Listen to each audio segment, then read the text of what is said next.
اسی لیے رسول اللہ نے کہا علم بلا عمل کشجر بلا ثمر، کہ علم بغیر عمل کے ایسا ہے جیسے درخت بغیر پھل کے۔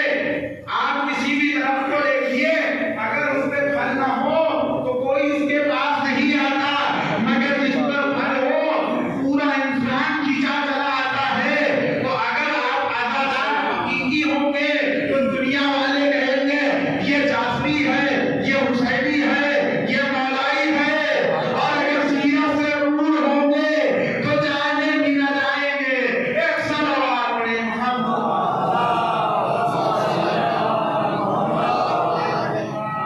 تو ہمیں ان کی ہی سیرت پر عمل کرنا ہے اور انہی سے درس لینا ہے۔ بعضیزو، جن اہل بیت کے اتنے فضائل و مناقب ہیں، ہم نے کیا دیکھا کہ بعد رسول انہی کے لیے زمانہ دشوار ہو گیا، زمانہ تنگ ہو گیا، اور انہی پر مصائب کے پہاڑ توڑے گئے۔ عزیزو، آج پہلی محرم آ گئی، ہماری آنکھوں میں اشکوں کے سیلاب آ گئے۔ کسی نے چھٹے امام سے پوچھا، مولا امام حسین تو 10 محرم کو شہید ہوئے تھے، آپ ابھی سے کیوں گریہ کر رہے ہیں؟ امام نے کہا تم نے انصاف نہ کیا۔ ارے جب فلک پہ محرم کا چاند نمودار ہوتا ہے تو ملائکہ حسین کی خون بھری قمیص کو آسمان میں لہراتے ہیں، اور ہمارے شیعہ اسے دیکھتے ہیں تو ان کی آنکھیں غمگین ہو جاتی ہیں۔ اور کیوں نہ ہو، ارے پسلیاں تھام کے زہرا نے دعا مانگی تھی تو ایک قوم اللہ نے پیدا کیا۔ میں کہوں گا اے بی بی، جب آپ نے خبر شہادت سنا تو آپ بے چین ہو گئی تھی۔ آئیے دیکھیے، کل سکینہ نہ رو سکی تو آج یہ بچیاں موجود ہیں۔ کل علی اصغر کا ماتم نہ ہوا تو آج یہ علی اصغر کا ماتم کرنے بچے موجود ہیں۔ ارے کل رونے نبی آ گیا تو آج یہ آزادار آنسو بہانے کے لیے موجود ہے۔ اجرکم اللہ، ارے اجرکم اللہ، خدا کوئی غم نہ دے سوائے غم حسین کے۔ عزیزو، حسین کربلا کے راستے پر ہے۔ حسین نے اپنا ایک سفیر کوفے میں بھیجا ہے کہ جسے مسلم ابن عقیل کہا جاتا ہے۔ کون مسلم؟ ارے حسین کے بھائی مسلم، یہ قید میں ہے، گرفتار کر کے لائے گئے۔ کسی نے کہا اے مسلم، تم نے امیر کو سلام نہیں کیا۔ مسلم نے کہا میرا امیر سوائے حسین کے کوئی نہیں۔ عزیزو، جو شہادت کے مناظر یہاں ہیں وہی مناظر کربلا میں ہے۔ مسلم گرفتار ہے، دارالامارہ پر لائے گئے۔ ارے مسلم نے تو ایک نماز ادا کی اور حسین کو دور سے کہا السلام علیکم یا ابا عبداللہ، کربلا کا رخ کر کے۔ آج ہم ہر نماز کے بعد جو دور سے سلام کرتے ہیں، یہ مسلم ابن عقیل کی سنت ہے کہ جو ہر ادائیگی ادا کر رہا ہے۔ کل مسلم نے نماز پڑھی، سلام کیا، ارے مسلم کا سر تن سے جدا کیا گیا، کربلا میں بھی سر تن سے جدا ہوا۔ کیوں نہ ہوگا؟ ارے مسلم تمہیدِ کربلا ہے، مسلم کا جسم کوفے میں گرایا گیا، حسین کا جسم بھی کربلا میں۔ عزیزو، اب جیسے ہی مسلم نے آخری سلام کیا، ہوا نے یہ پیغام امام تک پہنچایا۔ امام نے شہادت مسلم کی خبر سنی۔ اب مسلم کی بیٹی کہ جس کا نام حمیدہ تھا، امام کے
إنا لله وإنا إليه